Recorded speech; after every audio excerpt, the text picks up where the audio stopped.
What's up everyone, Joseph here. In this video, we're going to take a look at the grammar that is on page 34 of the book. And we're going to talk about quantifiers.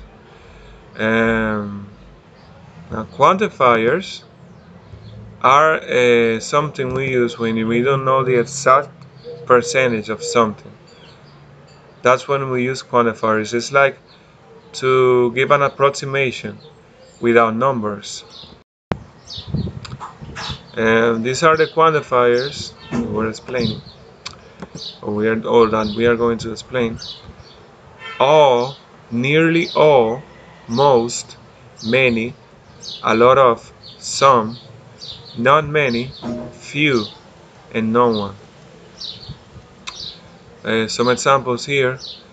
All families have only one child.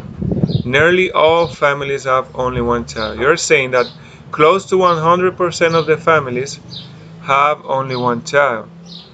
Many families are smaller these days.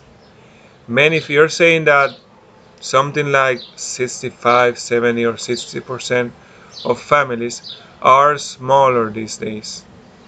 Some families are smaller these days. It's like something like 40 to 50%, something like that. Not many couples have more than one child. A few couples have more than one child. You're saying like 30, 20% of couples have more than one child. No one gets married before the age of 18, or I would say that's legally. No one gets married before the age of 18, legally. So these are some examples. Let me clarify something before we start. These numbers are approximations. This is my opinions of what I think. This is not exact, because these are open for interpretation.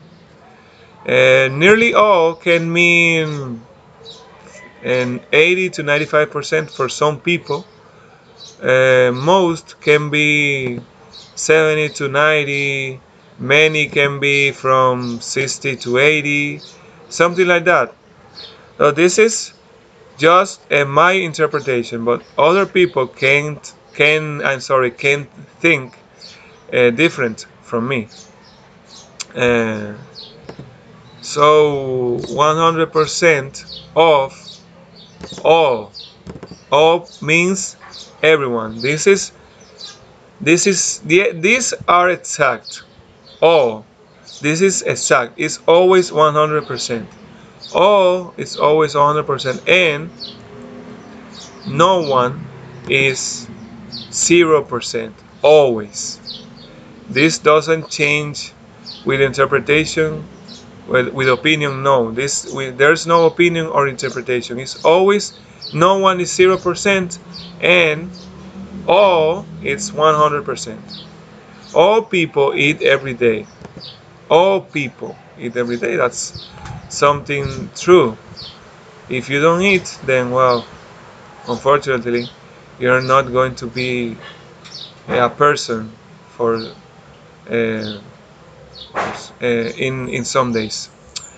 So all these quantifiers come before plural nouns. All these quantifiers come before plural nouns. All, nearly all, most, many, except no one. Except no one. Except comes before. Except is the noun. I'm sorry, no one is the noun. No one in this case is the noun. We're going to explain that. We're going to explain when do we use it with nouns, but later. Now I want you to focus on this. All these quantifiers come before plural nouns. People is plural. All people. It's like a lot of people. All people. Everyone is more than one people, so it's plural. All people eat every day. And nearly all stores are closed these days. Nearly all stores are closed these days. This is 85 to 99%. Nearly all stores are closed these days. Nearly all is the same as almost all. They are all, they have the same meaning. Nearly all stores are closed every day. Most students are taking classes online. Most students are taking classes online. This is like 75 to 84% of the noun. Most 75-84% of students are taking classes online. 55 to 69%. Many is like 55-69%. Many cats like to eat fish. That's something. That's it can be more, it can be less. I really don't know. It's my interpretation. Many cats like to eat fish. A lot of, it's like 46 to 64 to 54%. A lot of people go out of their houses these days. So something like that is 46 to 64%. A lot of people go out of their houses these days. Some students don't like math. So this is like 30 to 45%. Some students don't like math. Not many. It's like 11 to 29% of the noun we are talking about. Not many, and a few can be 1 to 10%. It's the same as few. It's like the lowest before no one, and 0% no one. No one. When you want to say that something doesn't happen, never happened to some people or to some things, you use no one. No one can vote before the age of 18 in this country. 0%. No one can vote before the age of 18 in this country. Now check that we don't use nouns with no one, because no one is the subject in this case. One is the noun. Remember that one replaces some nouns when you don't want to mention them again and again and again.